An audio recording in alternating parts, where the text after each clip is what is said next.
I'm going to do this video with Big J, actually. I've been, busy as hell, so we're supposed to pump out some content. But we're going to talk about Tszyu versus Vergil Ortiz. If Vergil Ortiz Jr. wins this weekend against Tomas Delorme, nasty fight, but I'm going to be covering it. He's going to be fighting Tszyu. So the card is going to feature Andy Cruz versus Antonio Moran, Andy Ruiz versus Jarrell Miller, David Morrell versus Hot Rod Kalajdzic, Cruz versus Jose Rayo Venezuela, Tszyu versus Vergil Ortiz Jr., and Terence Crawford versus Israil Madrimov. That is crazy. Well worth the $60, $70 they're going to charge for it. And there's a nasty rumor circulating around that, not nasty, it's actually abuse. I don't know why I said it. I'm saying it's nasty because I don't want to believe it. That this fight may not be on pay-per-view, but in the DAZN package. You think they would do that? Not pay-per-view. Not pay-per-view. DAZN is $27 a month, but still.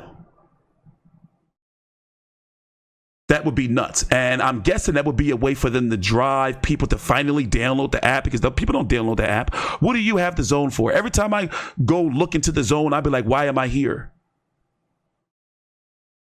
When their fights are on pay-per-view. A lot of times those fights don't be worth no $27 a month. Especially when I get Peacock for $2 a month. I get the Disney, Hulu, ESPN Plus package for $20 a month. My Netflix account is $8 because I'm like, yo, I don't care about ads, and I got too many apps. I got Shudder. It's just $8. My cable bill was $418 last month. Pay-per-views and shit, man. Anyway, great card. So now let's go to the main event. Terence Crawford versus Israil Madrimov is for the WBA title, the full title at 154 pounds. And the WBO interim title. So Crawford is saying basically, and this is what he said. He said, look, Fedor's got to fight me or drop the belt. And then if he does fight me, I get to fight for the WBO and the WBC. And he said, boom, that's his way of collecting all three titles. He can get the WBA if he beats Madrimov, fight Fedor. Fedor has to fight him or even drop the belt. Boom, he gets the WBO. And then if he fights Fedor, gets the WBC if he beats him. And then all that's left out there is the IBF. And I'm sure the PBC is on that. Erickson Lubin is on it. They're trying to like it's finally going to pay off for Bakhram Murtazaliev, who won a few weeks ago against Jack Kuke to win the IBF title. He's been mandatory since like 2019. So now he's going to get a huge payday because he was fighting in dark matches. Like he was fighting on Charlo undercards, but untelevised. He's a main event Kathy Duva fighter. And that promotional company is just running on fumes. Yes, they're still around. He's an Igor Klimas fighter. Manager of Lomachenko, Usyk, Kavalaskis. He's got Bert to BF too, right? Do we got Bert to BF? Is Klimas a Bert to BF? I don't know. But anyway, you get what I'm saying. So, here's what we're going to do. We're going to skim through the press conference for Terence Crawford and Israil Madrimov. I'm only going to show you the good parts. Once again, here's the spectacular undercard. Andy Ruiz versus Jarrell Miller. Andy Cruz versus Antonio Moran. Cruz versus Jose Rayo Venezuela. David Morrell versus Hot Rod Kalajdzic. Tszyu versus Vergil Ortiz Jr. If Vergil Ortiz beats Tomas Delorme this weekend, it is 3:32 p.m. Eastern Standard Time, April the 24th. That fight is this Saturday, the 27th, on DAZN. With Jose Ramirez fighting Francis Barthélemy.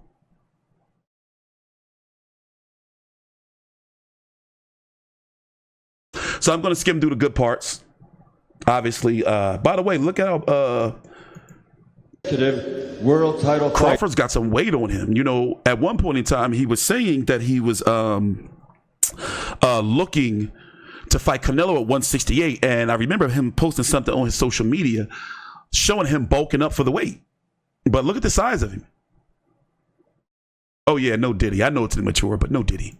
And of those world title fights ended with a knockout in his favor. 15 of the 17 contests, knockout fights. Ladies and gentlemen, yeah, I'm gonna show everything. I'm gonna show the face-off. I'm only going to play the quotes. Even right now, I'm only showing Crawford walking to the stage. We're gonna skim through all the mumbo jumbo and only show the good stuff. So I watched this press conference and I'm recapping everything, so you don't have to go back and watch this long ass press conference. Universally recognized as pound for pound the best fighter in the world today. The former lightweight world champion, the former super lightweight world champion, and the reigning undisputed, undefeated welterweight champion of the world, Terence Crawford.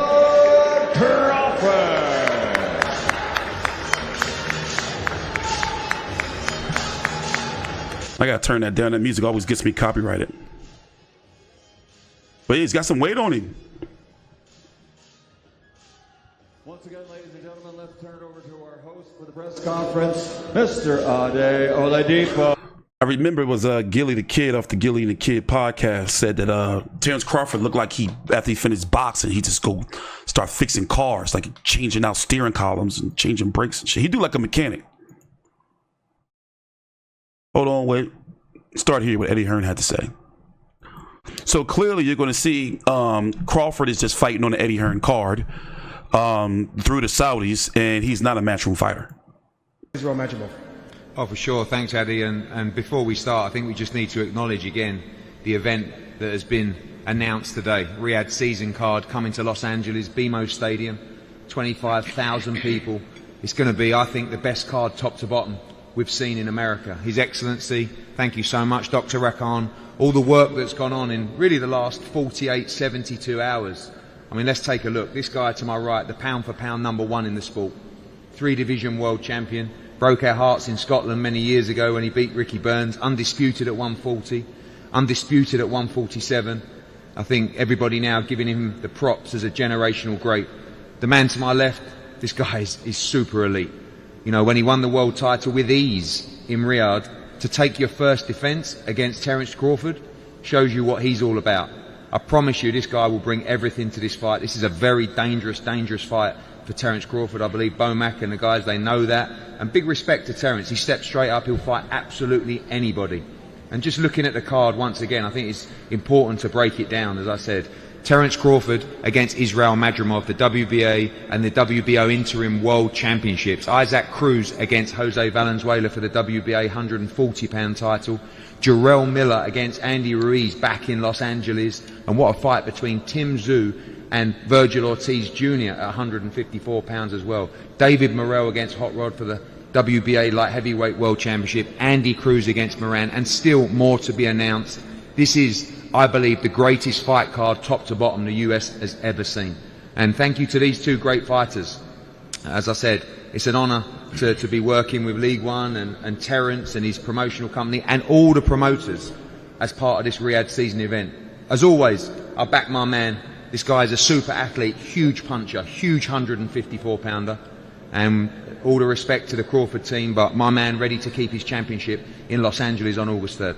Yeah, let's speak to Madrimov's manager, Vadim Kornilov, to your far left. Vadim, you always put your fighters in tough fights. You always ask for your fighters to be in the biggest fights. This definitely ticks both of those boxes, doesn't it?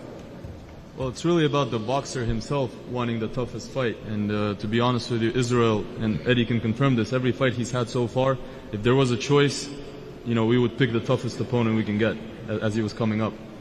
And when I called the team, you know, when I called my brother Alik and I said, you know, we have this opportunity.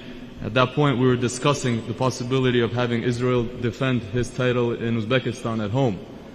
And I was like, you know, there's this opportunity, and, you know, opportunities like this come, you know, once in a lifetime sometimes. We might have it today, we might not have it tomorrow. And, you know, all the respect to Team Crawford for taking a tough fight, because I think this is going to be a real competitive fight.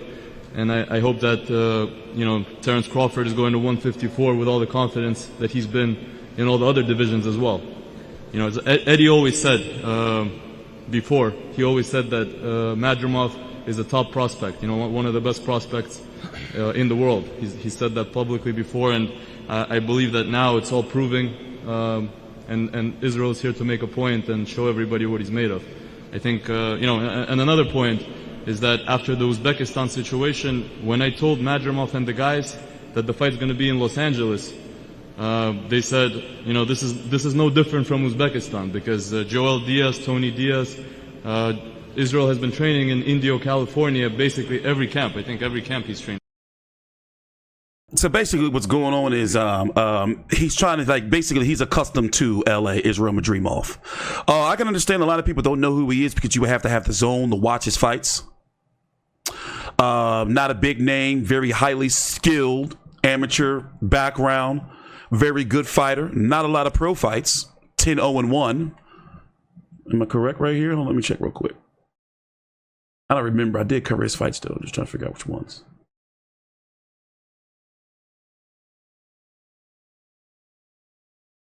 10-0-1. He's been Charlo's mandatory for quite some time. Uzbekistan. Trains out of Indio. They were hoping to have a fight back home, but then this opportunity came along. He knocked out Magomed Kurbanov last month. Here, I'll pull up that clip for you. Had a draw, a technical weight. I forgot. Oh yeah, the cut against Michael Sorrell. I covered this fight. Technical draw. And he's one of those fighters where you don't make a lot of money fighting him, and you know how they say high risk, low reward. That's him. Here, let me pull up this knockout. So this is like a second home for him, and he was even more excited about that than anything else. And this is him basically defending his title in his second home, and we're looking forward to this fight. I just want to make sure that nobody forgets that when His Excellency Turki Al-Sheikh wants a fight, he wants two top guys fighting each other, no matter what division it is. And we have to remember that I think the reason this fight is happening is just because him and Dr. Rakan and the entire team, they wanted the best possible fight for Terence Crawford, and I think that's what he's going to get. Yeah, well said, Vadim. Let's go to Terence Crawford's trainer, Brian McIntyre, Bomac. So far, so good, Bomac, right? Everyone that's tried to step up to Terence Crawford, you found a game plan, and you've been able to win every single time. How does this challenge differ? Maybe because of the weight jump. First of all, I just want to say thank you for everybody, all the promoters, the guys that, put on the show. We appreciate the challenge. It's a tough fight, man. It's a tough fight. And I told Madrimov is good. Terence that, man, we got to be laser focused for this guy. I've been watching him since the amateurs when he fought one of the stablemates. I know. So look, they have experience. So Bomac is taking him serious. He says he's been watching him since the amateurs. I'm telling you, he's good. He doesn't have the American exposure fighting on the zone, and he hasn't been in you have to be a hardcore boxing fan to know who really Madrimov is to watch his fights. He'd be in the middle of cards. The last card, what was that on the Wild? What card was that? Joshua Ngannou, he was on there, knocked out Kurbanov. I'm trying to find the knockout. But dude is good. He's good. Skilled. Like, if I can go on the record to say that probably the most technically sound fighter that he's going to be fighting. You may say Victor Postol. You could say Errol Spence was supposed to be, but he got, as somebody said, the truth beat out of him. Amir Khan, well, I can't really call Amir Khan really a thinker, if I'm being honest. Amir Khan always had fast hands. Had some power behind those hands, but I never really considered him a technician. Like, I would consider Madrimov a technician. So I'm telling you, this is a good fight. It's going to be a high quality win for Bud if he does it, going up to another division. Madrimov is good. Let me run this back a little bit. So yeah, they're taking him serious. Like, he's good. You may not know he is, but he's good. Turki Al-Sheikh wants a fight. He wants. Said Vadim. Let's go to Terence Crawford's trainer, Brian McIntyre, Bomac. So far, so good, Bomac, right? Everyone that's tried to step up to Terence Crawford, you found a game plan, and you've been able to win every single time. How does this challenge differ? Maybe because of the weight jump. First of all, I just want to say thank you for everybody, all the promoters, the the guys that, putting on the show. We appreciate the challenge. It's a tough fight, man. It's a tough fight. I told the team and Terence that, man, we got to be laser focused for this guy. I've been watching him since the amateurs when he fought one of the stablemates. So, I know what he brings to the table, and I definitely know what his team, his trainers, and them, Joel. They always train hard. They got great champions coming out that camp. But we up for the challenge. Because one thing we on the mission. We trying to unify. We trying to be undisputed again. So right now we looking at him like, a good challenge, but overall he's just in the way. Was there any maybe thought about maybe just stepping your toes in the 154-pound division against an elite guy, but maybe not a world champion, just to see how Terence looks at 154?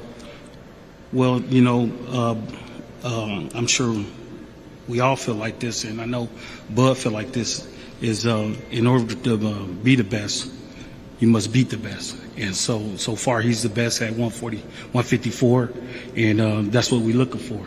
So, we pound for pound number one, and we're going to continue it from 54 to 60, 68, or whatever, So we ready. Terence. They're talking about possibly moving up to 160, 168. Whew. That's some bad work right here. So once again, here's the whole card. Magnificent. Crawford versus Madrimov, Cruz versus Venezuela, Tszyu versus Vergil, Ortiz, Ruiz versus Big Baby Miller, David Morrell versus Hot Rod Kalajdzic, Andy Cruz versus Antonio Moran. Excellent card.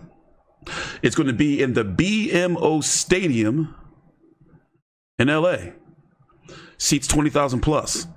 Remember, they got the Hispanics on the card, and don't forget, remember, I identify as being half black, half Irish, and half full-blooded Chicano. So I know we always turn up. We got Andy Ruiz on the card. Of course, we Mexicans, we support the Cubans too. David Morrell, Andy Cruz, Rayo, Isaac Cruz. The Mexicans, we're going to turn up. We're going to turn up. It looks like a nice venue, though. It's going to be on the Zone. I wonder if it's going to be on Amazon Prime as well. I doubt it. But it's going to be on the Zone. We don't know what the price is, but it's got my money. So let's talk about Israil Madrimov. I understand a lot of people are like, yo, who's this guy? Bud gonna kill him. But as you can see, Bomac is a bit concerned. He's like, we gotta be laser focused. He's been watching this guy since the amateurs. He beat somebody from their camp. I wonder who. And I haven't had this much concern when it comes to a Bud Crawford fight. I knew he was going to beat Spence. I didn't think it was going to be that bad. And remember, I have a post-fight video for a live reaction video for every single Terence Crawford fight, all the way down to Klimov. I've covered every single one of these live after the fight. I was at a couple of them. I was at the Felix Diaz fight. Which other fight was I at? I was at Diaz. Damn, only been in one Bud fight. I was only at the Diaz fight. I was at the Felix Diaz fight. So when I look at Madrimov would be Evanescence. Madrimov would likely beat Sean Porter. And I'm talking about like a somewhat prime Sean Porter, because remember, where's that fight at that was on Spike? A lot of people thought it was a fight that a lot of people thought he should. Oh, for one, he had issues with Yordenis Ugas, and it was somebody else, Julio Diaz. I would say the Madrimov fight. I would probably, because of his style. I'm not sure. I don't want to say that yet. But I would give him a chance against Sean Porter. I'm not saying he would beat him. Now remember, this is my opinion. I'm not saying he would beat him. I'm just saying I would give him a chance against Sean Porter. I would give him a chance against Kell Brook. We're talking about prime Kell Brook, not broken eye socket. Both sides Kell Brook. Pre-Golovkin Kell Brook. I would pick him to beat Kalajdzic. I would be confident in that pick. I would pick him to starch out Amir Khan. You know, you just touch him delicately, he's going down. No, but no bullshit aside, I would pick Madrimov to beat a prime Khan. I would pick him to beat a prime, no bullet in his leg, in his knee, Jose Benavidez. I would pick him to beat Jeff Horn. I would pick him to beat Ndangu. By the way, this win right here that Bud has either was look what happened to Julius Ndangu since he lost to Bud Crawford. Oh my God, you see all that red? Since he lost to Bud Crawford. So was he not that good? Or did Crawford just take his soul? So he lost to Crawford in 2017. And then look at all this. And then went what? 1, 2, 3, 4, 5, 6, 7, 8, 9, 10. Went 2-8 in his last 10 fights. Where's his family? Time to hang it up, Julius. Oh, 7 knockouts too? Time to hang it up, Julius. It's time to hang it up. We don't want to see you get hurt, my man. So I would pick Madrimov to beat him. Felix Diaz, I thought that Crawford would have more issues with him, but he dominated him, and I would pick Madrimov to beat Felix Diaz. John Molina Jr., of course. Postol was pretty good at the time. And I think that Crawford could have stopped him, but for some reason he didn't. He let off he didn't engage with him. So I guess what I'm saying is, since what was supposed to be Errol Spence, this is going to be Crawford's best opponent, in my opinion, since probably Felix Diaz to me, as far as being technical.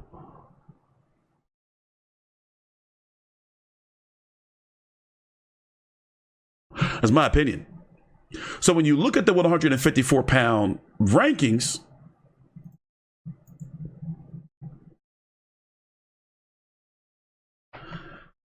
from what I've seen from Sergey Bohachuk, WBC interim champion,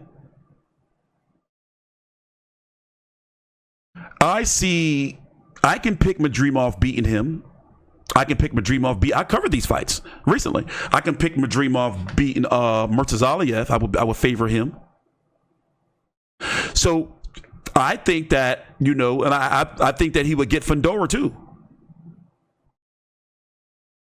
I think that Crawford is right. Madrimov is the best right now 154-pounder since Tszyu is not champion. Let's listen to a little bit more of this, and then we'll play the face-off. And I'll give my final predictions on how I think the fight's going to go. Certainly looks ready. I know you will have Terence ready as well. Let's speak to the fighters. I want to start with the champion first, Israil Madrimov. Israil, I was in Riyadh as you destroyed Kurbanov. Up next is a man that you know is the pound-for-pound #1 fighter on the planet. Was there any hesitation in taking this fight?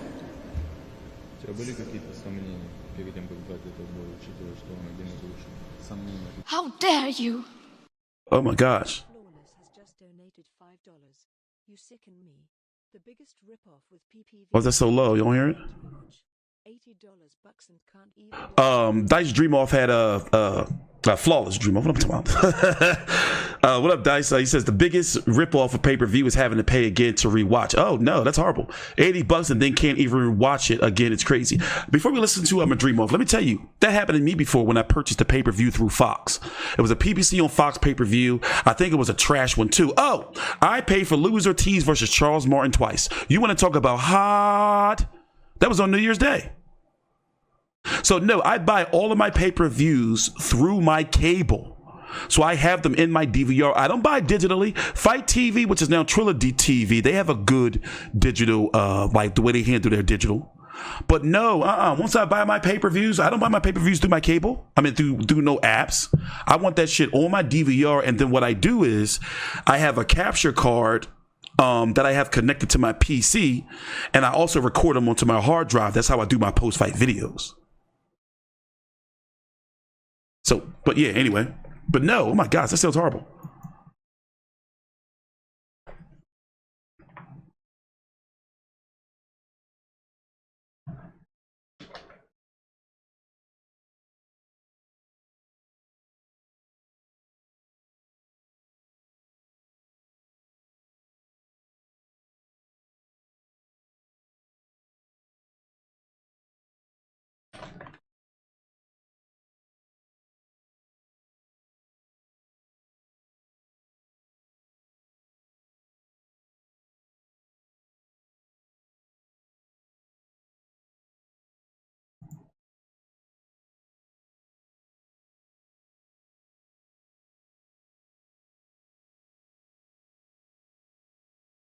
That whole time the sound was off.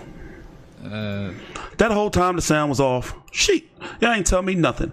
Well, anyway, he didn't really say anything. He just say, greeted the crowd, saying he's glad to be here, but he's about to start saying some good stuff. Y'all guys need to wake up. Так скажем, для этого я всегда боксирую, и когда слышал вот это новости, я рад был слышать этот бой.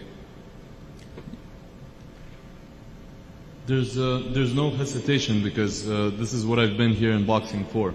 And as soon as I heard the news, I was very happy. I knew right away that I wanted this fight.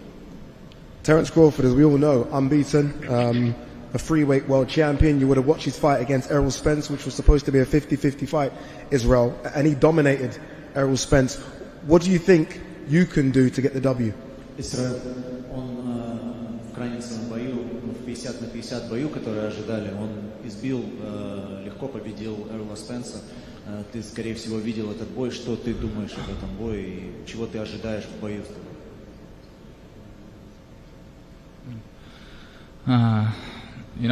I'm not Errol Spence. I'm Israil Madrimov, and this is my division. I can. It's his division, Terence, right? You are jumping up to his division, which is true. There were so many names linked with your move to 154 pounds. Maybe Errol. Crawford doesn't really be having too much to say. Also, if you don't know, it was revealed on the Boxing Voice by the handler of Sebastian Fundora, that Crawford tried to fight him first. Crawford, through the Saudis, sent Fundora a contract, likely for this fight in LA. But Fundora is injured; he had his nose busted up. But either way, I think that was I think that he could have been available. I don't know. It would have been August the 3rd, and he fought Tim on in March. The end of March, what was that? March the 31st. So maybe he couldn't be available. But it's hard seeing PBC let him go. So for those who don't know, this is going to be for the WBA and the WBO interim title. So which Crawford is going to talk about later on. We're going to play the clip. Fundora, when he returns, has to immediately fight Terence Crawford or drop that WBO belt. And if he does fight Crawford and Crawford beats Madrimov, then Crawford will be fighting for 3 belts, or he would have 3 if he beat Fundora. So basically, if he beats Madrimov, he would have the WBA and the WBO interim. Fundora would have to fight him or drop that WBO belt. Crawford would have 2 belts if he drops it. Then, if Fundora does decide to fight him, Crawford can fight him for 3 belts, the WBC, WBA, and WBO, and it's only 1 more belt to get, which will be the IBF, which is Bakram Murtazaliev. So it's crafty how he set himself up like that. So now we saw what PBC tried to do, where they tried to do that shadiness where Errol Spence got in the ring.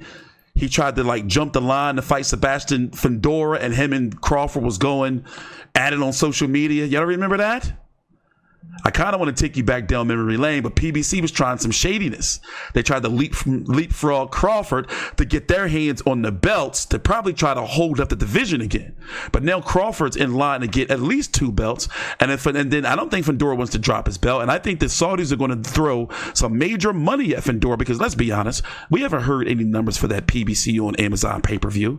I do not think it did well at all. I'd be surprised if that pay-per-view did 50,000 pay-per-view buys. Tszyu, Sebastian Fundora. It was a great, excellent card. It was an excellent card. But it didn't move no needles for the American audiences. People didn't think it was going to be that good.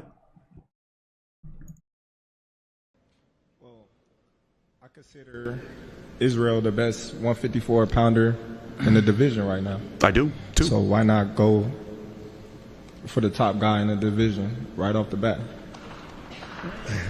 What are your goals, Terence? You've done it all. You're a certain first ballot Hall of Famer.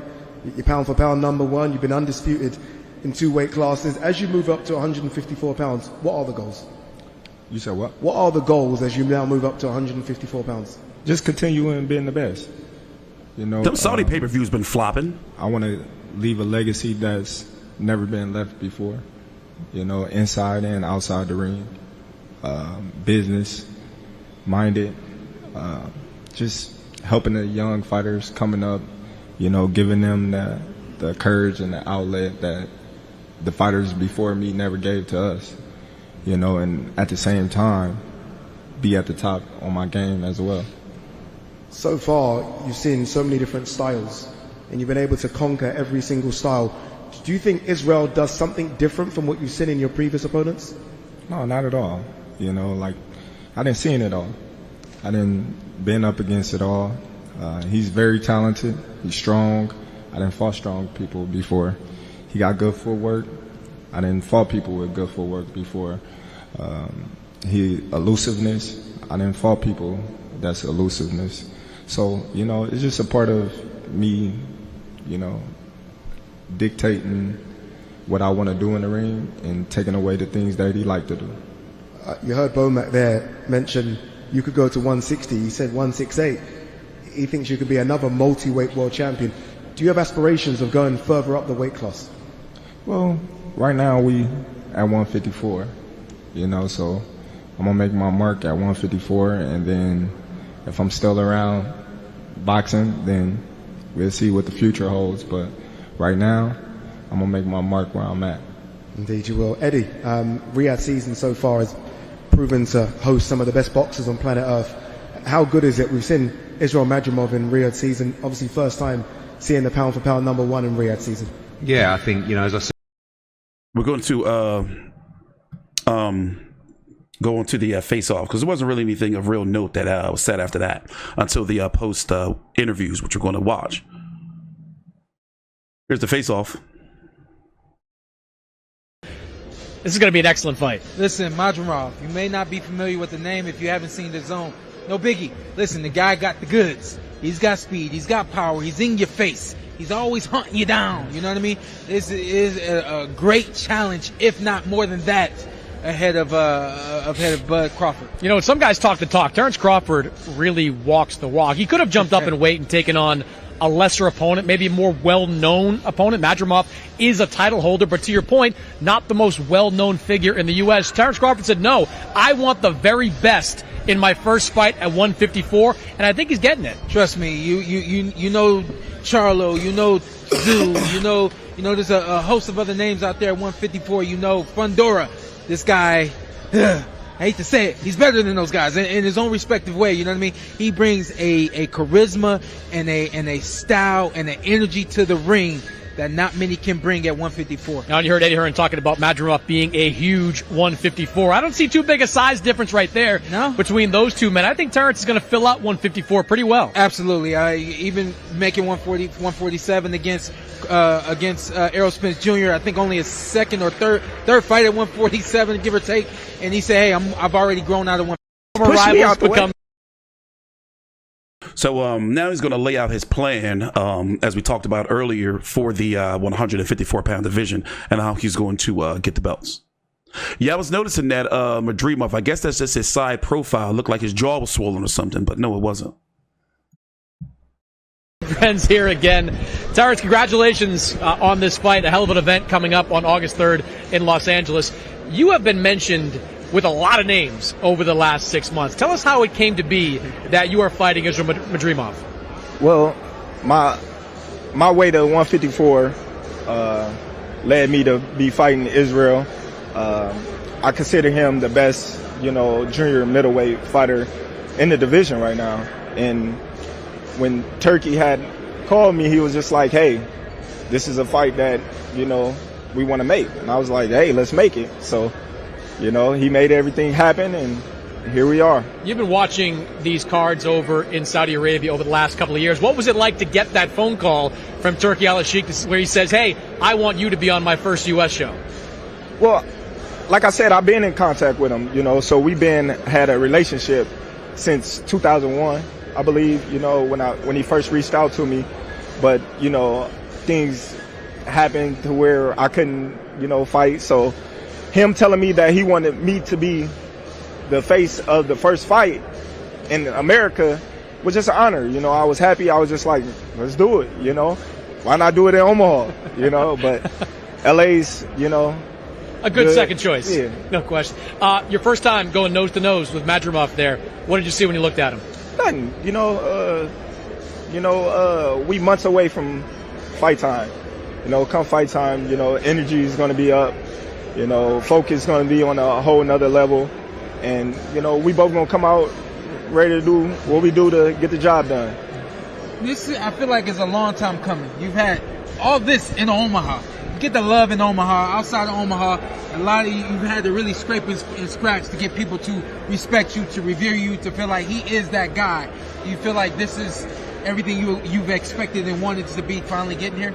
Well, I gotta disagree with you on that, Sean. Oh, it is what it is. Everywhere I go in the world, it's all respect. It's all love, and people tell me that they rate me as one of the best fighters in the world today.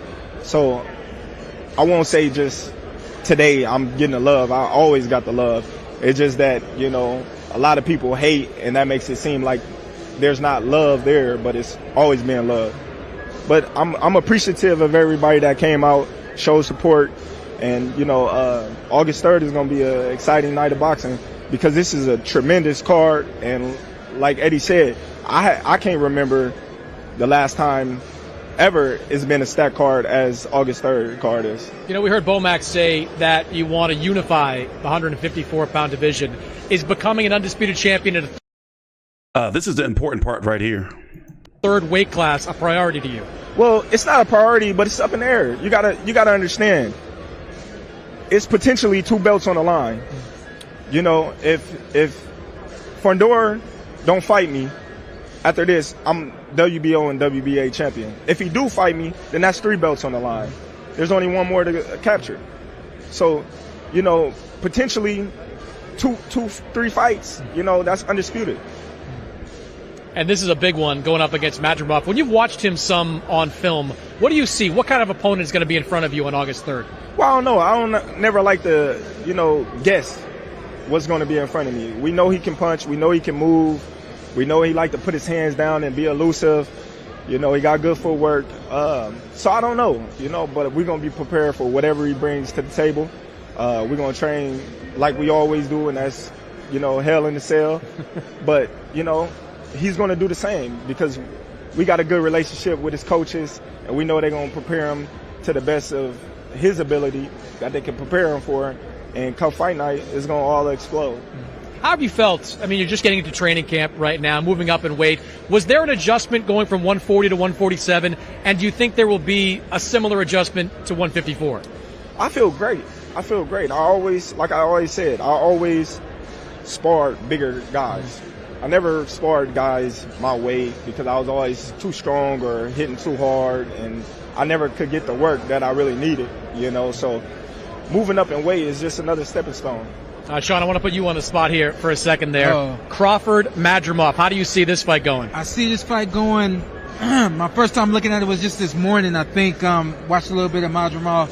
I think that Terence is going to, like he always does, always takes you a couple of rounds to really see exactly what your guy is going to bring to you.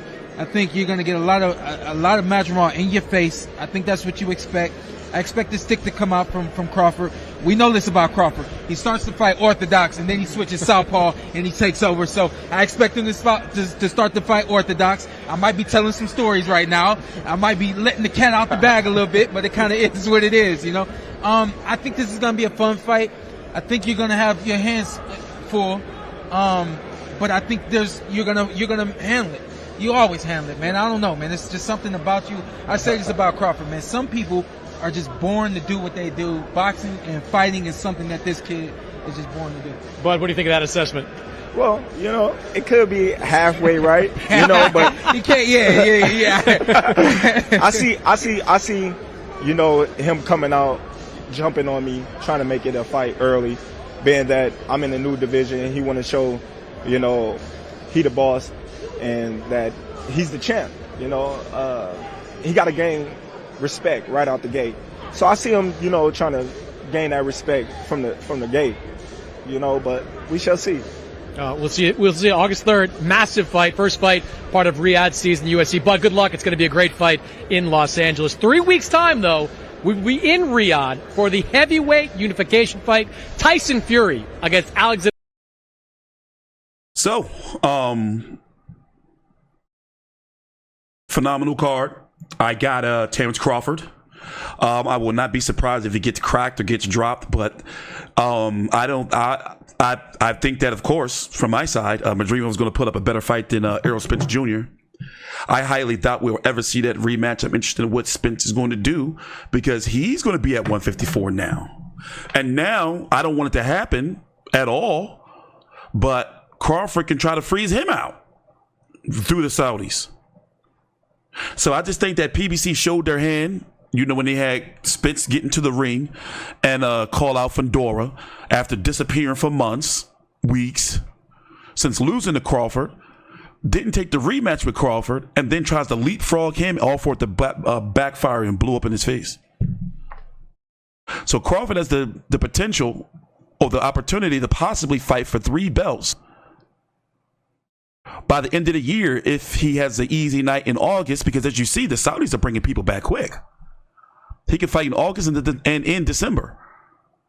Beat Madrimov, boom, and then if everything works out, no politics get involved. But as we can see, PBC fighters are over here.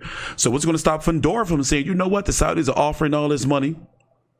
Crawford beats Madrimov, then Crawford fights Sebastian Fundora at the end of the year. That's 3 belts right there: WBC, WBA, WBO. And then all is left to collect is that IBF held by Bakram Murtazaliev, who's going to be in for a big payday. Because it's like Game of Thrones, you know? Those belts are very political, especially in this situation. So that IBF belt is going to be highly coveted. And if Bakram Murtazaliev team does it right, he's going to get a good payday. If the Saudis aren't already talking to him, what if the Saudis put on Murtazaliev versus Lubin? What if they do that? Because Lubin's supposed to be in line for that.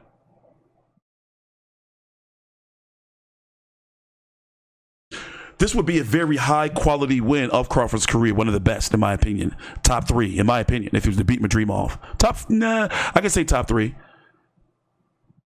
Especially as he's getting older. And remember, he's never been in no wars. He's never like been beat up. He's just always like, that's crazy, like how he's just been dominating people. Like putting them down. Like, and he could have put Victor Postol out. He could have got Victor Postol out here. That was the last time he went the distance. The last time. Stop Delorme back in 2015, 9 years ago. Vergil Ortiz Jr. is fighting Delorme this weekend. Dirijon stoppage, Lundy stoppage, Postol decision, Molina stoppage, Diaz stoppage, Ndongo stoppage, Horn stoppage, but Benavidez stoppage, Khan of course stoppage, Kavalauskas stoppage, Kell Brooks stoppage, Sean Porter stopped, quit, Dad threw in the towel. He wasn't listening in camp. He had this coming. Evernessian stopped. Errol Spence got the shit beat out of him.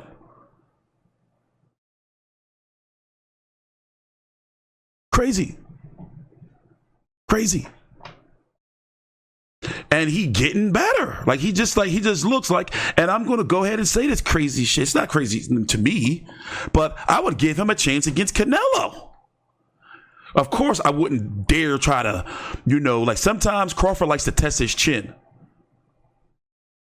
And that's how he said he determines, like, all right, that's the best you got. I got you now. He said that's how it happened against Errol Spence.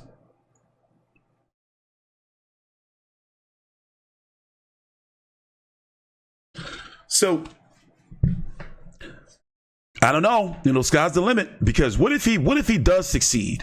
What if he does beat Madrimov, then go on to beat Fundora, and then sometime around this time next year, fight for Undisputed again? That'll be 135, 140, 147, 154. And then the Saudis say, you know what? Canelo, you want your 50 million? Here it is. You want your 70 million? Fight Terence Crawford. And then Terence Crawford could possibly fight for Undisputed at 168.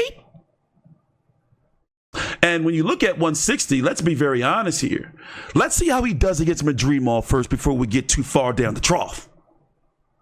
Let's see how he does against Madrimov first, because as I'm looking at 160, I'm picking him over Lara.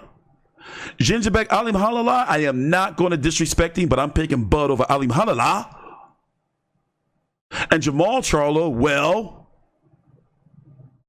look how he did against Jose Benavidez. This was above the 160-pound division, by the way. And Jamal is pretty much on his way to 168 pounds, and I would pick Crawford to beat Carlos Adames. But we're getting too far down. Because then when I start looking at 168, I'm like, wait a minute. But we got to see how we do against Madrimov first. Let's see. Because you know how boxing can be. You can get old overnight, man. That's how this business is.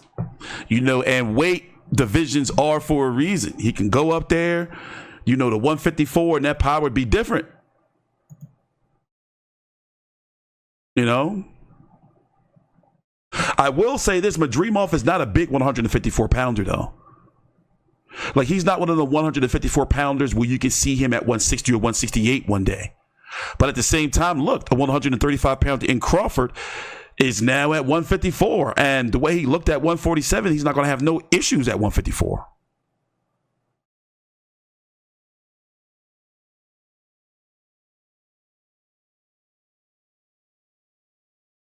You know? So with that being said, I'm going to get up out of here. I'm actually going to chop this up since I did videos. I did a full breakdown preview on every fight on this card. First time I did this in a long time. And remember, we're going to be back because we got to talk about Tank Davis versus Frank Martin, Devin Haney versus Ryan Garcia. I'm actually going to watch that video. I'm going to take my dog out, do some food prep, come back. So sometime in the next 5 hours or so, there's going to be some more content coming out because I want to talk about the Haney Garcia wrap up, set a date for me and Big J, hopefully tomorrow, to talk about Vergil Ortiz versus Tszyu because Vergil Ortiz is fighting Tomas Delorme this Saturday night on the Zone. You have Jose Ramirez fighting Rancid Barthélemy. I'm covering that card. That's a degenerate. Those are degenerate fights. So yeah, it's going to be busy. Take your time out. Like the video. This was the longest video I've done. It's been 2 hours and 15 minutes, all straight boxing. I haven't done this in a long ass time. So, all right, I'm getting up out of here. Thanks for watching. Thanks for the new subscribers, the people who like the video. Also, I see some people follow me on Twitter. My Twitter is linked right at the top of the chat, as you can see. I'm going to chop this video up into several parts if you came in late or whatever, but I might even actually put timestamps this time in my video. I think it'll be better. Anyway, thanks for watching. Please subscribe and TstreeT Controversy with 5U360.